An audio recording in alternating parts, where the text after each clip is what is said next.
you all very much.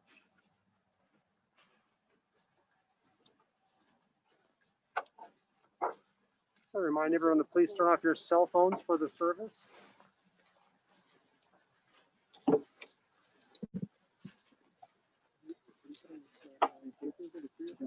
They haven't done it yet. Do you want me to grab them now? There anyway. Thank you.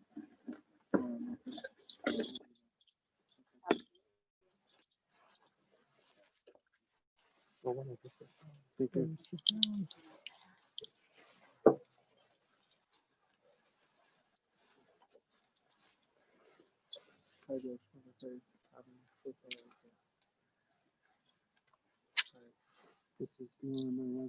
That's not more. Sorry. Then you'll rip from the bottom. There's a little pre-tear. It's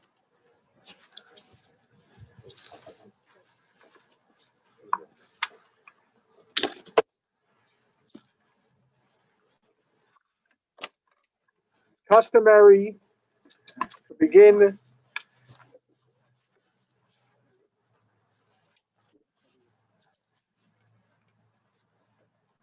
wait a moment.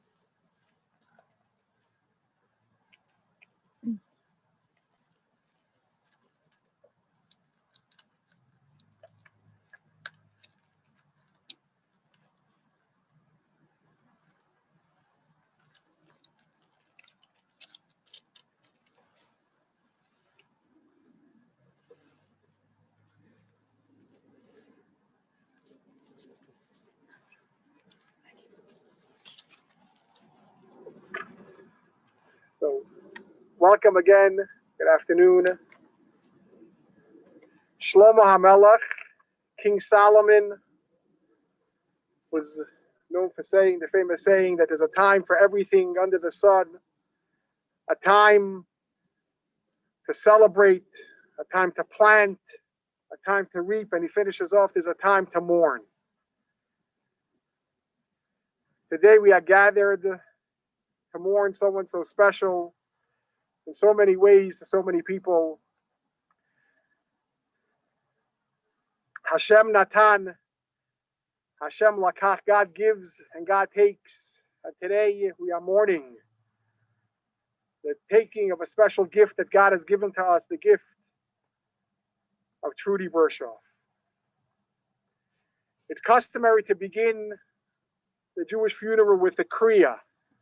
But the Kriya is the rendering of the garments, going back to the beginning of our people, of Am Yisrael, all through the years. At a time of mourning, traditionally, we ripped our clothes, going all the way back to Abraham and Sarah and through the years. So in just a moment, we're going to rip a little bit of our clothes, something, just the immediate family, right next to our heart. And the reason for that is to show that something so close, someone so special was torn away from us. And the world will never be the same as we know it. But I want to also share what the Kabbalah, Jewish mysticism, says about this rendering of the garments. And I think it's inspiring, and I want to share it because I believe it's appropriate for today as well.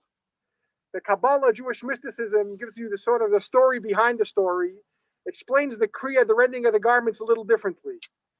It says that we render our garments when we're mourning to remind us of something very important.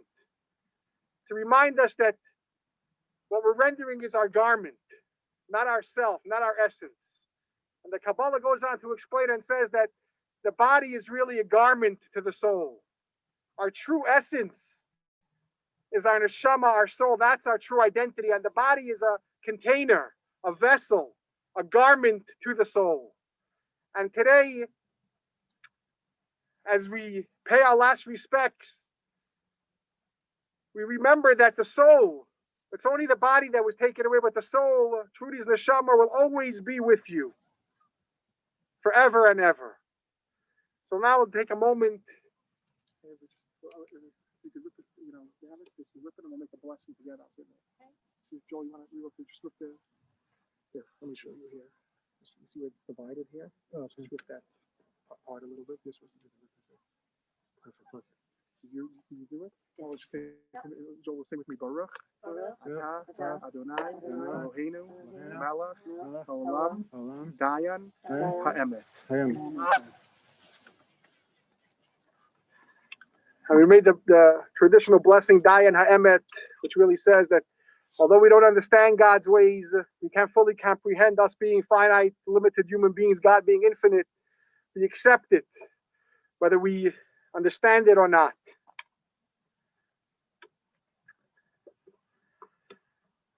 It's customary to say some psalms at a funeral, and the reason is, or one of the reasons I should say, is King David. David HaMelech was known for expressing the connection between one person to another and the connection between us and God. So I'll say Psalm 23 in the Hebrew, then in the English. Mizmar LeDavid, Adonai roi lo yachsar b'nozdeh sheyar b'tzeini, almei menuchot yenaleini nafshi yeshovev yanecheni, b'magelei tzedek leman shemo, gam ki elech b'geitz almovet, lo yirara ki ata imadi.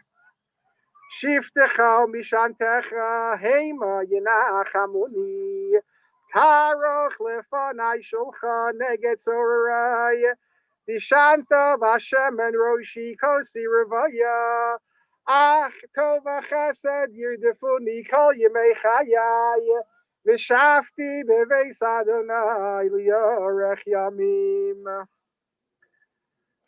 Song by David, the Lord is my shepherd, I shall not lack. God that causes me to lie down in lush pastures. God leads me beside still waters. God restores my soul and guides me in the righteous paths of God's name's sake. Though I walk in the valley of the shadow of death, I will fear no evil, for you are with me. Your scepter, your staff, they comfort me. You prepare a table before me. My cup is full of my adversaries. You have anointed my head with oil. My cup overflows. May only goodness and kindness pursue me all the days of my life, and I shall dwell in the house of the Lord for all length of days. I would now like to call up some people who are near and dear to Trude to share some special words on this special day. We'll begin with Jill. Please come up.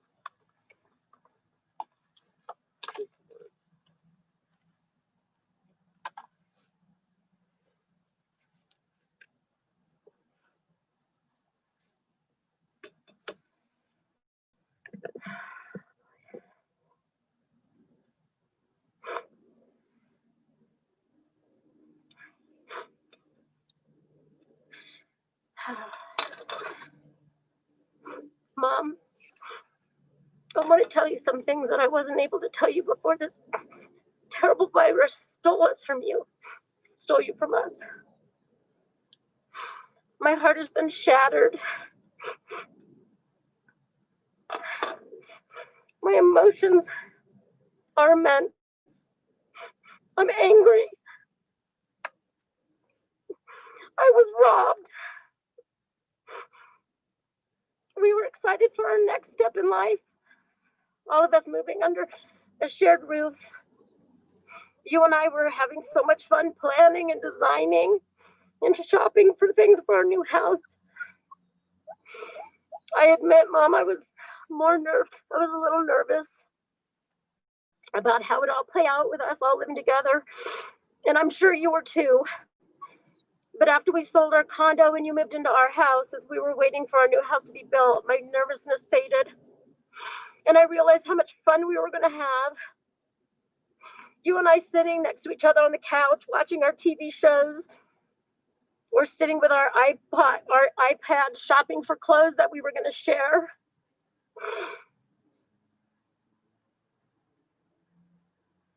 Commiserating about the state of the world that we were both so scared about. But we were comforted by knowing whatever happened, we were all going to be together. We were going to get through it.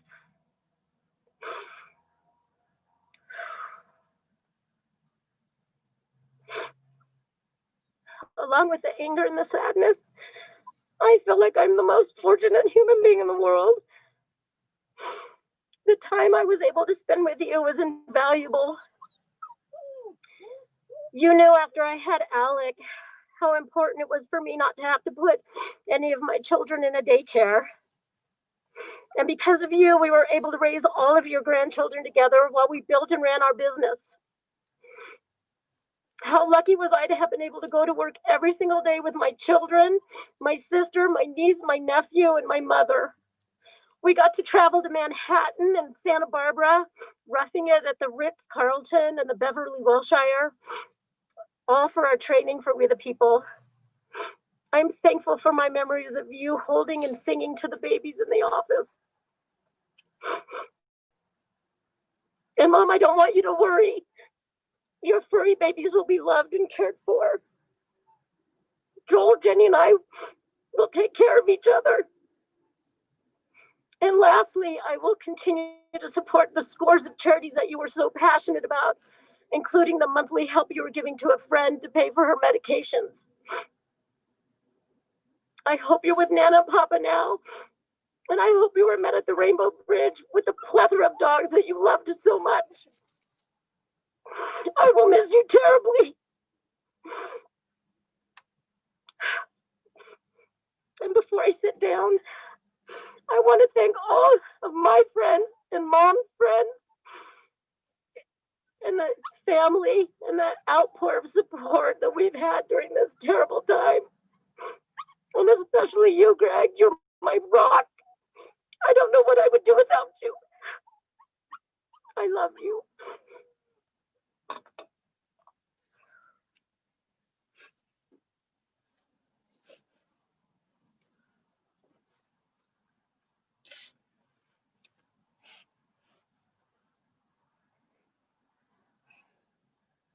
Thank you, Jill. Those special, special words. We now want to call up Joel. Please come up and share special words as well.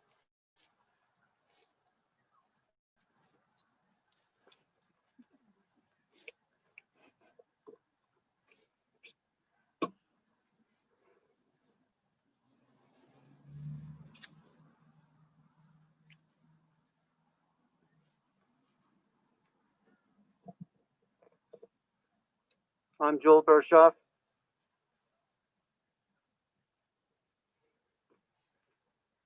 I was Trude's son, and I'm torn. I'm heartbroken, and I still can't believe this. It is important to me that everyone here and everyone watching know something of my mom's spirit, my mom's heart. Trude, my mom, lived a life for the ages. And there is no collection of words that I could, in 100 hours of writing, adequately describe what is due her and what she meant to all of us. She was not ordinary. She was not even above par. She was an extraordinary woman who deserves to be remembered by her family, her friends, and in particular, the generations that follow us. We who are gathered here and watching will not be around forever. But some semblance of respect and recognition for her memory needs to endure. This is how people live on. You who are the grandchildren and nephews and nieces, tell your children about her.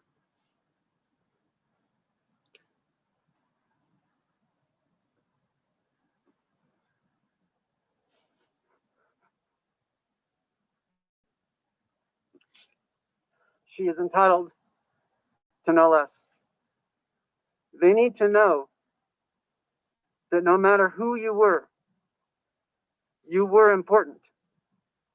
No matter who you were, she had time for you. People adored and loved my mom. And there is good cause.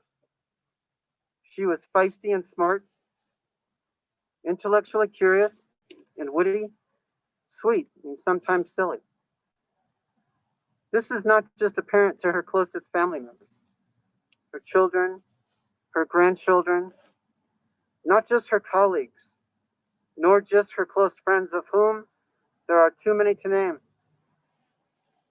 but as well all the others who benefited from her touch, who may not have been aware of the aggregate of who she was.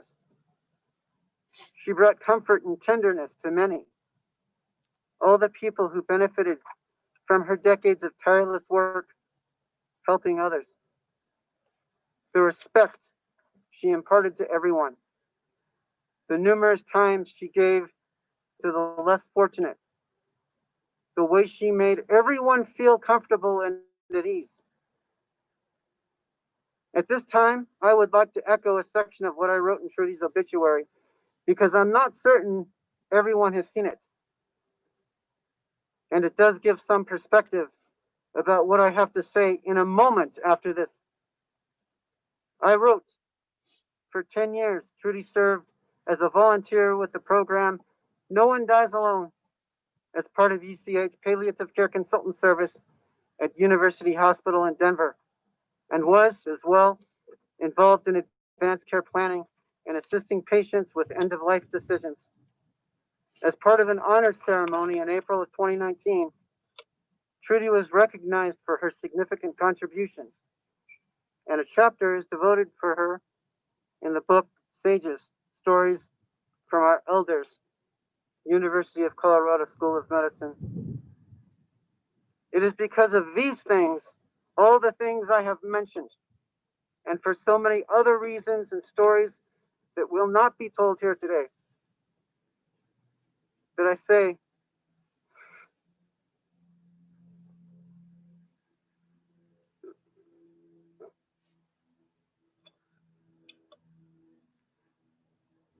what I should have said in life. Mom, I am so proud of who you were. For years, it's so consequential a loss that the very universe itself has shed a tear. And although I am not religious, or for that matter, particularly spiritual, I believe that where the angels all gather in a stark welcome to the souls departed, they accept the soul who has already earned her wing.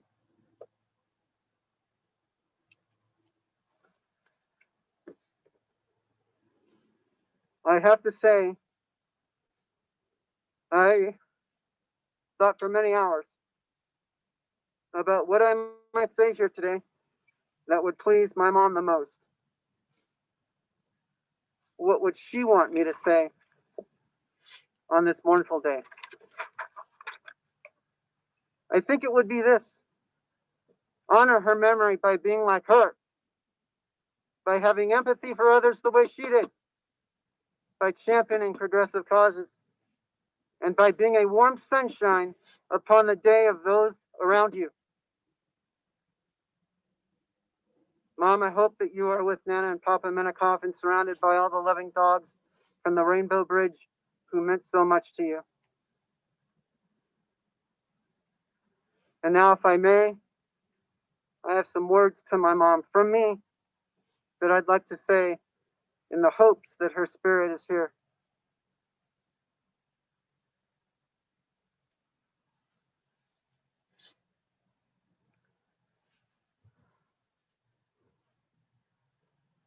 Mom, you were the light of my life and the most important person I will ever know. I am so blessed and want to thank you for being my mother. You loved me from the moment I first smiled at you, and I felt instinctively that you could be trusted. You were my protector.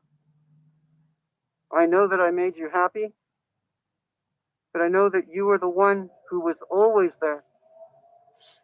You were the one always trying to make me feel better and provide me with comfort. You helped me through many difficult times and moments from my childhood until the very last day I spoke to you. You were the one who understood. You were the one who answered the phone at 2 o'clock in the morning to help me down from panic attacks when I was in college, and I had many. You were the one who calmed me.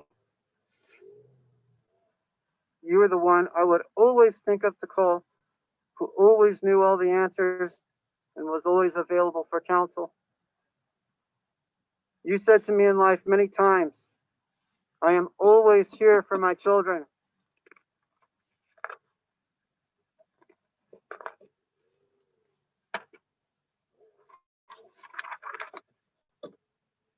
I remember the epitome of who you are that was on full display when I came over to your house one Sunday several years ago, and you were on the verge of tears. I asked what had happened, and you told me that one of the large goldfish in your aquarium had become stuck to the small intake in the aquarium water, and you freed it, and it was injured and suffering. I was so impressed with the empathy you felt for a goldfish, but you felt empathy for all living things. I remember when I was in my early 20s and I was making a speech in front of some people, and my right hand was shaking because I was so nervous. And you walked up and gently clutched my right hand.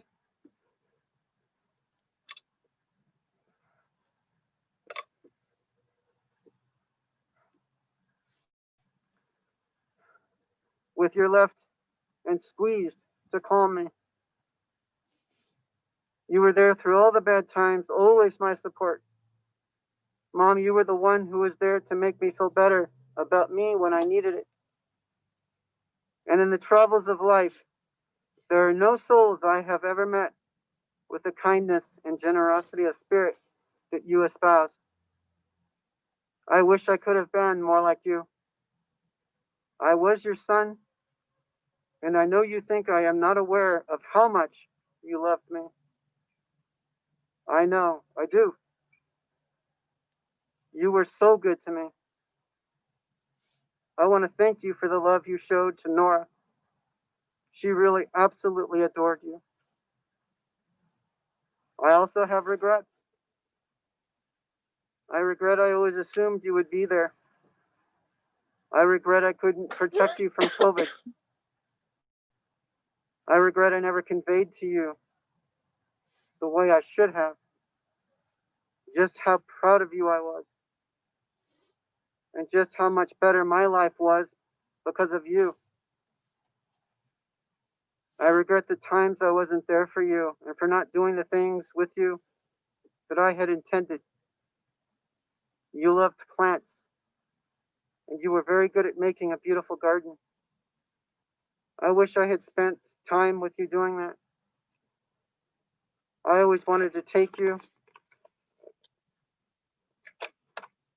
to Corwina Park and Evergreen and Red Rocks and walk with you. I assumed there would always be time, always an opportunity later.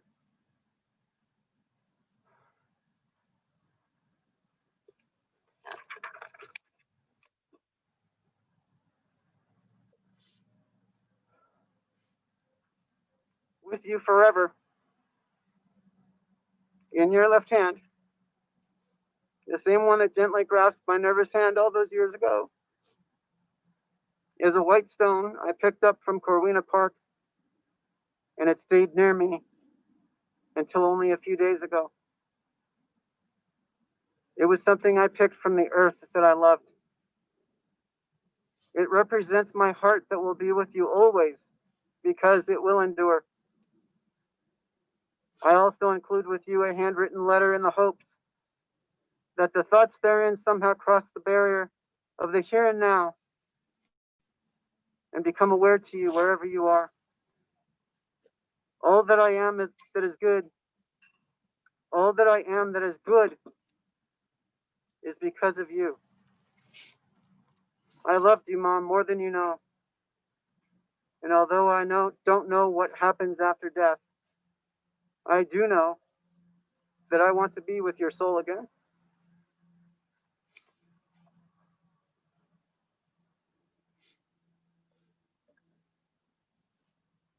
I will forever miss that sweet loving hug of yours when an evening spent together was over and it was time to leave. My final prayer is that you are no longer scared and you are with the ones you love. Listen for me.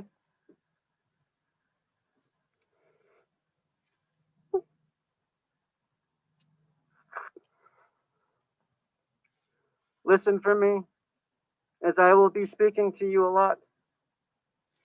And you are welcome to be by my side until the day I see you again. And remember always the two very last words I said to you in life. Thank you. I was as well saying I love you in those two words.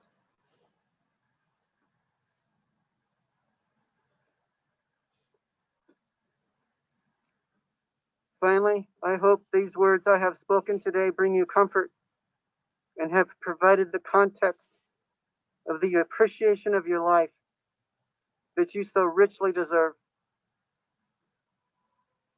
I hope you have been here to see this.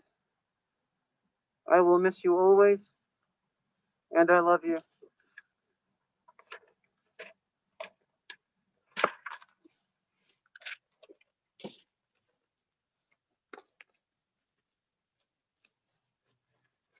Thank you, Joel. Those very special words. And I want to call up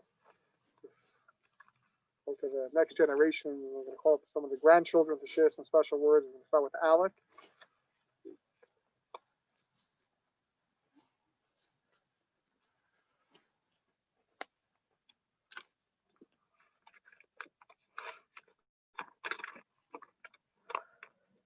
Hello, everyone. I'm Alex Benson. I'm one of 5 of Trude Bershof's grandchildren.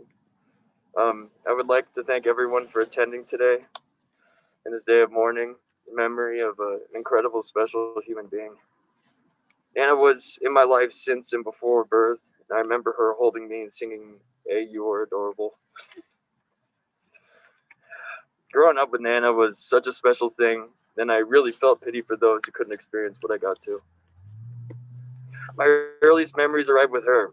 Everyone who was able to experience Trudy not only had their lives touched only for the better, but saw what a special, empathetic person she was. The reason I am what I am is truly because of her. Her love was never lacking or overwhelming, but perfect. I was always so excited to see her. My only thought was, when can I see Nana next? The passion for history, science, engineering, and music rightly justify how much of her impact was to me. Even the food I ate was still a mirror to her characteristics, hence my obsession with dark chocolate and cherries. Growing up with a lazy eye caused a lot of insecurity, mental confusion, and literal confusion. But Nana saw this, participated with my eye strengthening, even wore an eye patch with me every time I was with her. I wore a red eye patch and she wore a yellow one. Not many people would suffer with me over such a situation so small when I was such a young age. But she did. My mother and Nana owned a legal business to mainly avoid sending my brother and cousins and I to a daycare. Every day I was able to see my beautiful grandmother. When she brought her Havanese dog she rescued nearly every day, and the environment was warm and nostalgic from what I can remember. As I got older, she taught me the arts and history, and I really began to become invested in these passions. She took me to the Museum of Nature and Science every other week. And she also took me to see movies and even watch Star Wars 3 with me, which she fell asleep in the movie theater. Exploring these newfound mysteries was truly a marvelous experience with her. She took me to my first playwright, The Phantom of the Opera, and I was truly in love. I couldn't get enough of her presence and love. She gave me her Phantom poster, and I felt absolutely honored. And we were 2 peas in a pod. When I became old enough to drive, she gave me her 1998 Subaru Forester. I loved that car so much, not just because it was my first car, but because it was Nana's. The car of cherry, faded air freshener always gave me nostalgia. Of Nana and I talking about history or whatever the topic of conversation was in the car in the past. After my terrible car accident, I even kept the front grille from the car, and it is still with me. As I reached the age of 18, I began to grasp the idea of extreme depression, anxiety, rebellious behavior, and mental issues. Not just my parents and siblings who I owe deeply, but Nana too. She helped me push on these internal demons, and is one of the reasons I'm still here today. She introduced me to Legos when I was younger. And when I got older, I was in a mental dark pit. I would just think of building Legos at our house.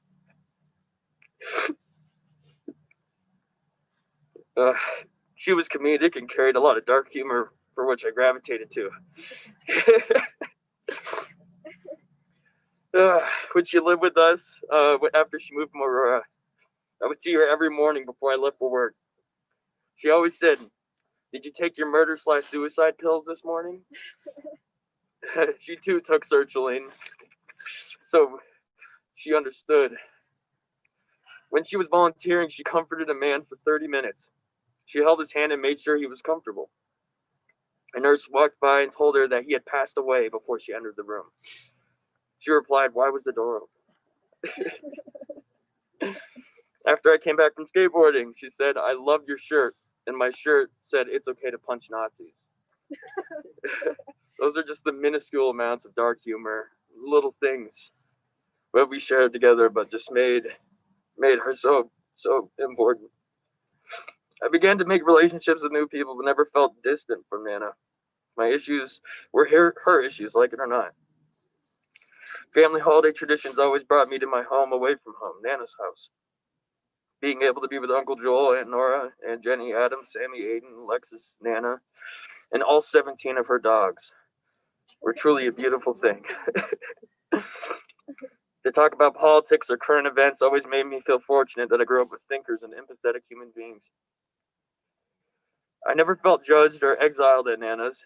It was truly my castle on a cloud. Nana truly treated all of her grandchildren like she owed the world to them.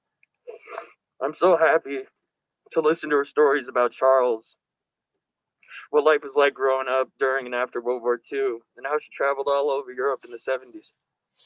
Her history was just so rich, and I absolutely couldn't get enough of it. Her accomplishments were so inspiring, and I thought of trying to list every single one would take up most of my time here. She taught me how to truly be a good person as I attempt to be. Nana gave most of her time to palliative care, which is just indescribable to explain how much empathy and kindness would flow through her. Donating her blood to help save lives and fostering dogs was just a pastime.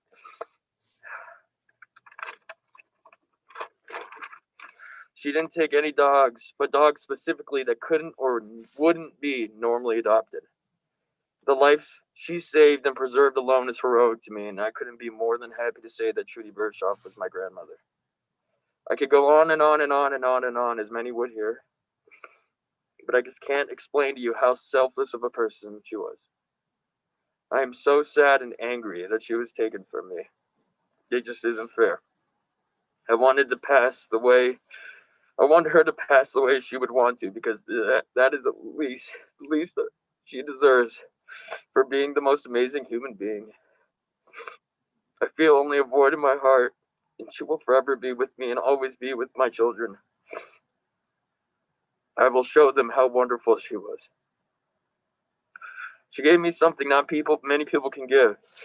She gave compassion, empathy, kindness, love, knowledge, art, beauty, self-confidence, wisdom, and so much more. I never thought this day would come. Thank you for sharing your presence with me and Anna. The world lost on December 2nd, but we will never lose her memory, never will. She will be written in history. And just on top of it, today is the day the U.S. entered World War II. a very painful day. She will be with Ruth Bader Ginsburg, fighting. They're absolute spitfires and would be best friends. Thank you all again for sharing her memory and for being a part of this morbid day, a day that should never exist.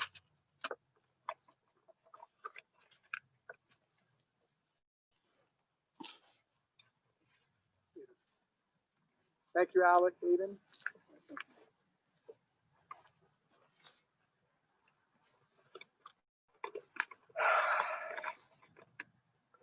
For those of you who don't know me, my name is Aiden Svensson, grandson of Trude Bershof. There is no other way to start this except saying 1 in a million. For her to be my grandmother is a 1 in a million chance. The life she provided for us and everyone around is even better than winning the lottery. For someone to be like her is a 1 in a million chance. That's my absolute favorite part about my Nana. She is the one and only Trude Bershof. She was never the same as anyone else, yet her comfort and compassion spread like a wildfire to the people she met and spent time with her. My grandmother is the strongest person I ever knew. From raising children to battling breast cancer and depression, she never seemed to stop showing that wonderful smile of hers. That contagious smile she carried always brought joy and happiness to my life. From the beginning of my existence, my grandmother always taught me one thing that made me the man I am today: constant generosity. No matter the person, no matter the past, my Nana would always treat you with utmost sympathy. No matter what action I did, she was always one of my greatest supporters. No matter the circumstance, she always kept my chin up with just her words of encouragement and wisdom. For my 1 in a million Nana, there are a million words I could describe her as, but the most powerful word I would describe her as is remarkable. She made a mark on everyone she encountered by her actions throughout life, from saving animals to providing palliative care, to helping my mother and father raise me, my brother, and my cousins. She was the most empathetic human in the universe. With a bloodline of intelligence and kindness, my Nana will always be an inspiration to me. An inspiration to help others, and an inspiration to be the best I can be. It's heart-wrenching to me knowing that she was vibrant and still full of life, and even though she was taken from us too soon, her legacy will live on. Her memories will always stay with me and pass on through my kids and grandkids because she left such an impact. Rest in peace, my 1 in a million Nana. I love you and I always will.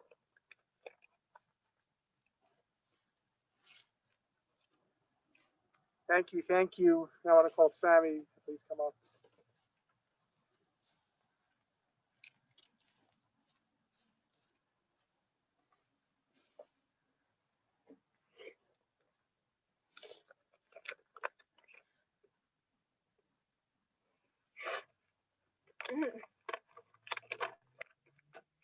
Okay. As Nana's last born and shortest grandchild, I can proudly stand before you at a whopping 5 feet tall and say that I was taller than her. Now, of course, this wasn't the case for all of my 18 years. I remember being in elementary school and being the smallest in my class and being upset that I still had to sit in a car seat when my best friend at the time didn't.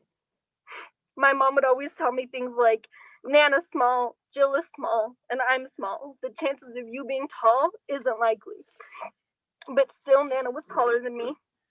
I would come up to her door, and Precious or Mac or any Havanese she had at the time would rush the white screen and cause a fuss Nana would fight through until she could get us inside, where Henry would jump on my leg and pee on me. She would always tell me it was because he was excited to see me, and even then, she was taller than me. As I grew up, people would always use her as a height measurement. Oh, you're almost as tall as Nana. I think you're almost the same height. It looks like you'll be taller than Nana soon. It wasn't until high school that I noticed I was finally the taller one. Whether that was because I grew or she shrunk, we may never know, but I had made it. That being said, in all of my memories of ironing leaves and wax paper for Thanksgiving, sleeping on the little chair and ottoman in her bedroom, and looking at her organized shoes and clothes all the way down to her socks, I was the smaller one. Out of all the words you could describe her as, Nana was Nana was nothing less than strong. Reading all her Facebook posts and bumper stickers, it's crazy to think she had to get permission to walk across campus with curlers in her hair at Ohio State. Nana was a fearless fighter who delivered nothing less than dignity and knowledge when advocating for what is right. I went to one of the most racially diverse schools in the state, and as a result, all of my friends are people of color. I remember a story Nana told me about how when she was walking down the street in her younger years, a black man got off the sidewalk so her and whomever she was with could walk. When thinking about all the times she has met my friends, there was never any hesitation or look of doubt, only warm smiles and a grandmother's soul with open arms. My friends and I would talk about racial injustices they have faced, and they would always mention how it was older people that gave them looks or made them uncomfortable. That was never a worry I had for Nana. By the way, seeing as a lot of you have met a lot of my friends, I can confidently tell you that we are cool white people. I credit my strength and kindness to Nana. I see my mom give away random shiny things to kids, and I credit Nana. I see Jill give a man his spot in line in front of her back, even though he had walked out, and I credit Nana. I see my brother hold my mom's hand while she walks on ice, and I credit Nana. I think of true love, and I think of how she never failed to miss performances or award ceremonies, or how she would take us to Dairy Queen. I think about flowers and think about how she would put the flat sheet on backwards in the green room so that when you were in the bed, the pattern was facing you. I think about shopping, and I think about fate, and how when I couldn't decide if I wanted to buy something, we would walk away and decide if it was there when we got back, we would buy it. Whatever it was probably a JCPenney's. Nana, there will never come a time the yellow bed sheets don't remind me of you. I will never forget the cherry jelly rings covered in chocolate that we would refuse to admit that we actually like, or your black cherry bubbly waters. I will never forget how the Phantom of the Opera poster at the bottom of your stairs would always scare me, but I'd go down there anyway to see the worms. I won't forget those awesome stickers for envelopes you had that had all the grandkids' faces on them. There will never come a time I see a floral shirt and not think Nana would like this, or that you never failed to have a coupon. One of the last texts you sent me holds the line, "It isn't anything that you're minus, only that this glove didn't fit, not that there's something wrong with your fingers." And I will carry that with me through all my future heartaches and life lessons. There is nothing I wish for more than to have had more years with you, but I'm eternally grateful for the years we were given.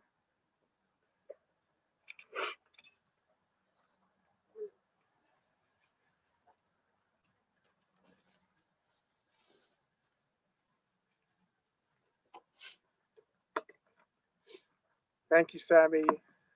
Thank you, Jenny. Thank you all for being here for those very special words. A true Eshet Chayil, a true woman of valor in every way. The Talmud says that sometimes if a word is worth $1, silence is worth 2.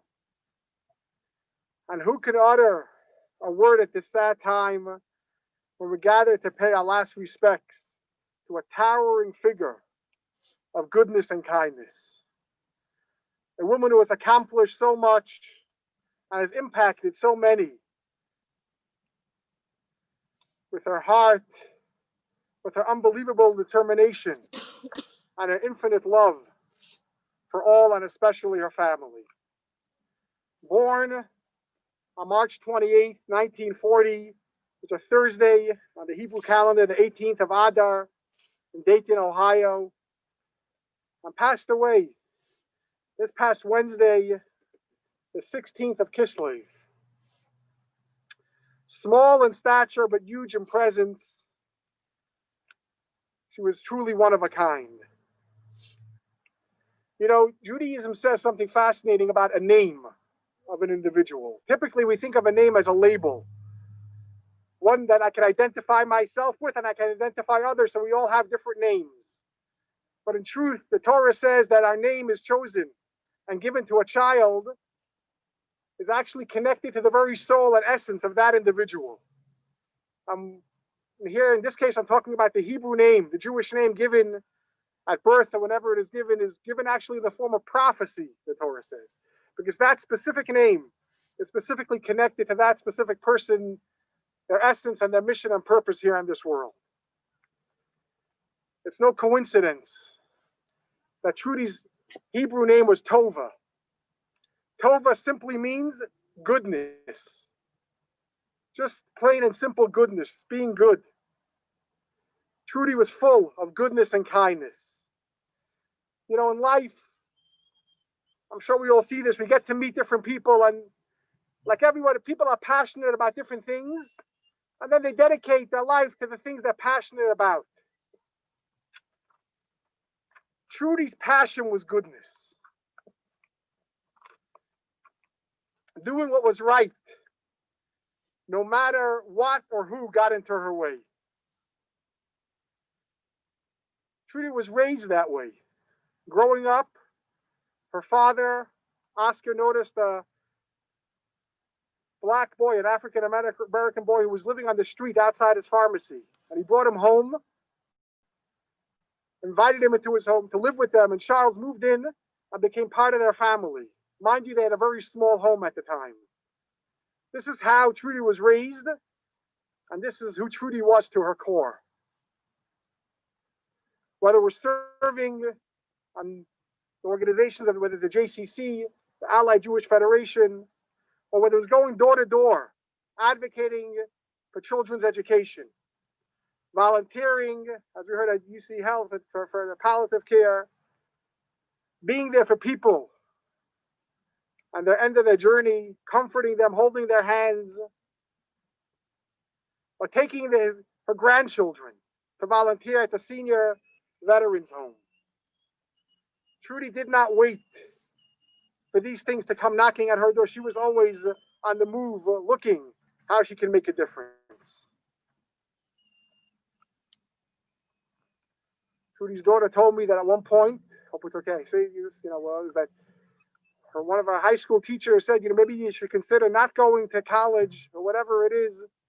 And Trudy, right, as soon as she heard that, she went down, met that teacher, and told her to her the way only Trudy can, saying, "Who are you going to pay her bills?" But more importantly, how could you ever take the future away from a young adult like that? And she insisted, being there for her children, being there for really anyone who she was able to make a difference in such an amazing way. She traveled, and always with a purpose. She traveled with the UJA during the times of the former Soviet Union, and met with the Jewish community and individuals, and secretly, and we all know, if you remember, how difficult and challenging and simply dangerous it was to identify as a Jew, to strengthen the other Jews there. She would shake others' hands, and in their hand was hidden a Star of David, just to comfort and encourage and inspire those Jews living behind the Iron Curtain. Trudy loved animals, as you heard, fostered so many, not just the easy ones to take, the ones that were challenged, that were difficult. Whatever she did, she went full force and did not hold back her opinion.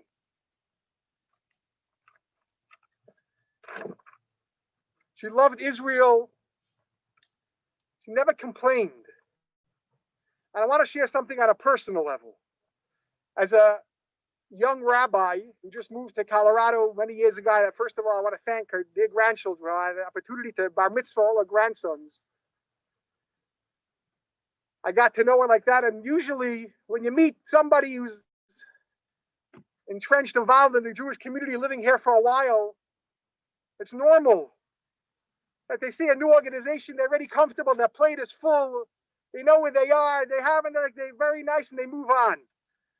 But when Trudy saw a young rabbi who wasn't part of the established community, what most people did, they moved on and he said, "Very nice, have a good day." Trudy didn't do that.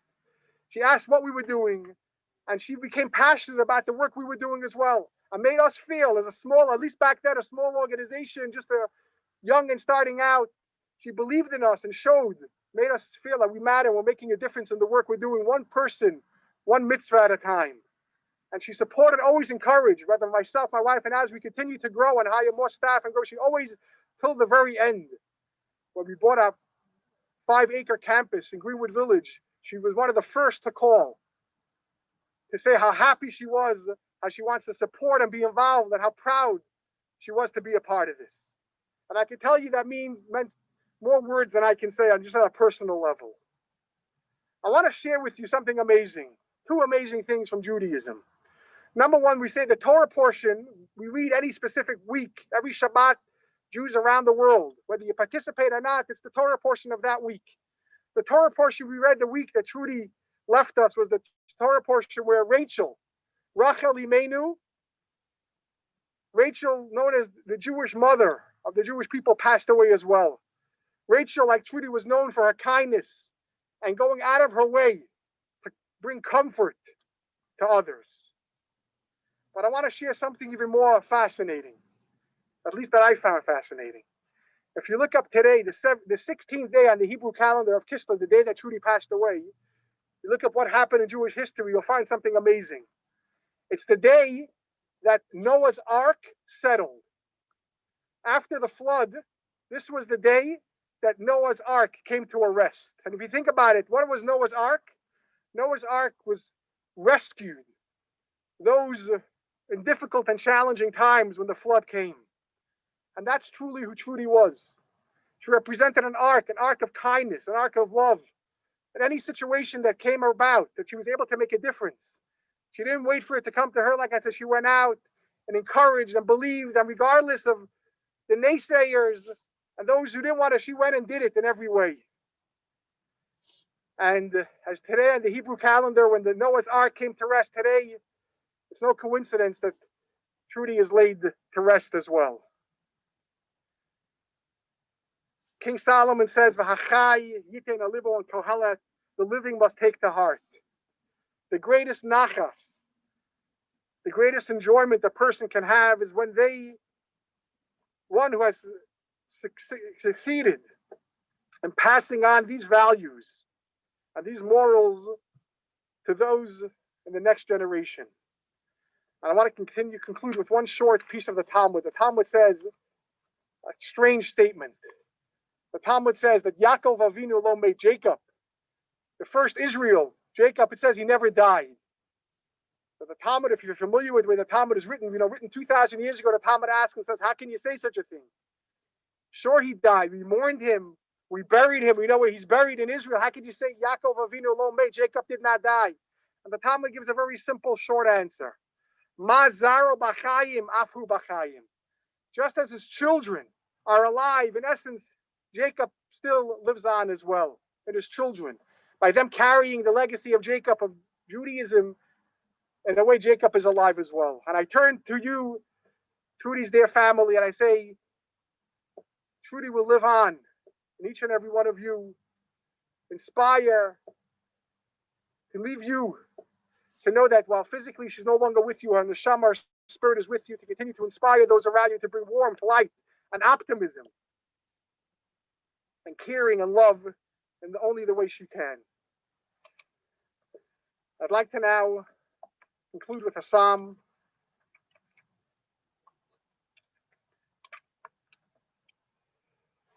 Shir Lamala Yisasa Ina Yalari Meyayin Yavi Ezri Meyim Adina Yisa Shamayim Varetz Al Yitain Lamitraglacha Al Yanim Shemracha Hine La Yanim La Yishan Shema Yisrael Avre Shemracha Vitzil Chayadim Minacha Yim Hashem Shmecha Chamayinech Balayla Adina Yishmarcha Mekadra Yishmaras Navshacha Adra Yishmaitz Iskava Chamayata of Yadolam.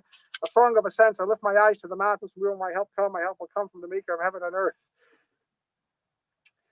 God will not let my foot falter, and the God of Israel neither slumbers nor sleeps. Behold, the God of Israel is with me. The Lord is your guardian. The Lord is your protection. By your right side by day, the sun will not harm you, nor the moon by night. The Lord will regard you from all evil. The Lord will regard your going and your coming now and forever.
lower the casket, we'll sing the Oseh Shalom, asking that the journey should be a journey of shalom, a journey of peace from this world to the next in every way. Oseh Shalom Bimromav, Uyaseh Shalom Aleinu, V'al Kol Yisrael, V'imru, Yaseh Shalom, Yaseh Shalom, Shalom Aleinu, V'al Kol Yisrael, Yaseh Shalom, Yaseh Shalom, Shalom Aleinu, V'al Kol Yisrael, V'imru, Amen.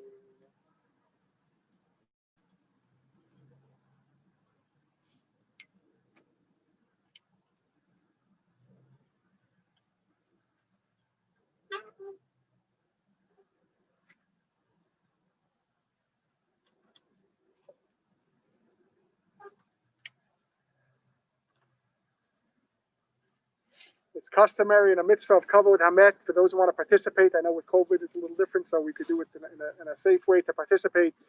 A little bit of putting some of the earth into the grave of the mitzvah of kavod hamet. So those who want to participate, it's not it's not necessary. If you'd like to, you're more than welcome to.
Nafshi ladino, shoyim laboter, shoymeri, yachel Yisrael, ladro, ladro kased, ladro, yifesi shalom.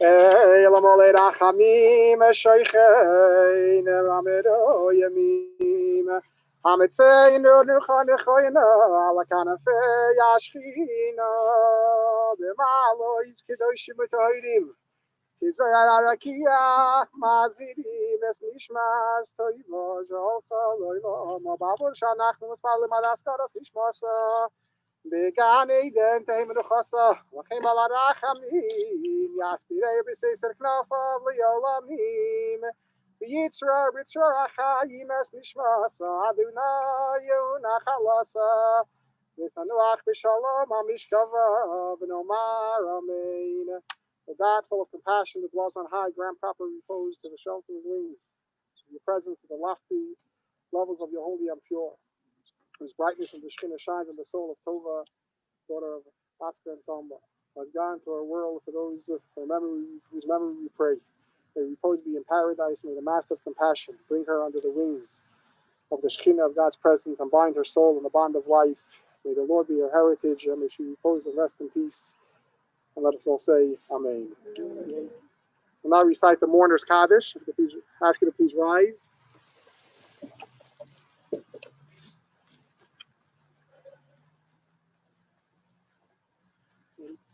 Yiskadal, Yiskada Shemei Rabba. Yama, B'Yizrach, Yerusei, say,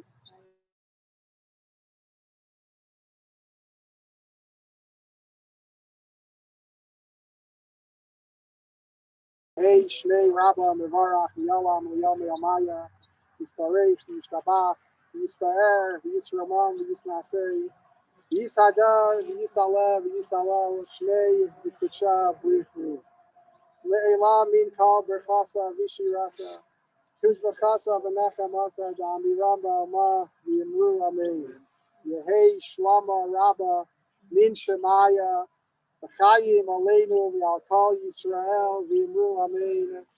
Oseh Shalom, V'mromav, Hu Yaseh Shalom, Aleinu, V'yalkal Yisrael, V'yimru, Amen. This concludes our service. Customers, we can make, we could do that. If I can invite those who are in attendance, not the family, to come this way and form two lines that will face one another. We'll have them this way. Okay, if they come this way, it'll be much easier so they can walk right back to their cars.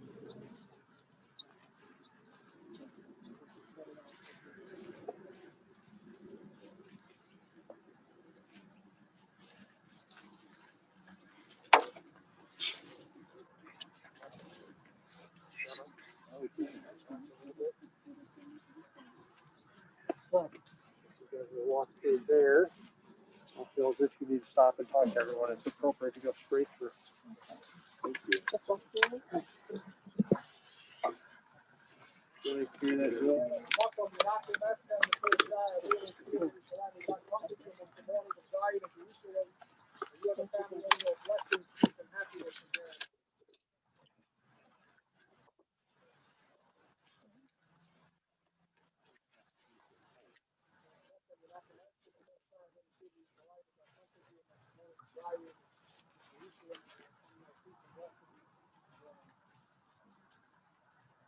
Thank you, everyone, for being here. We really celebrate good and happy occasions. Gesundheit und Freilichkeit.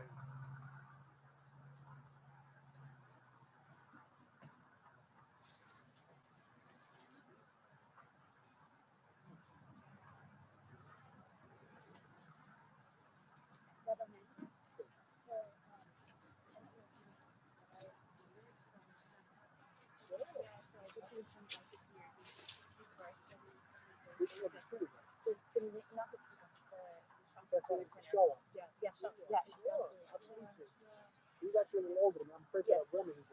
His brother. Oh, yeah, yeah. She got actually his brother.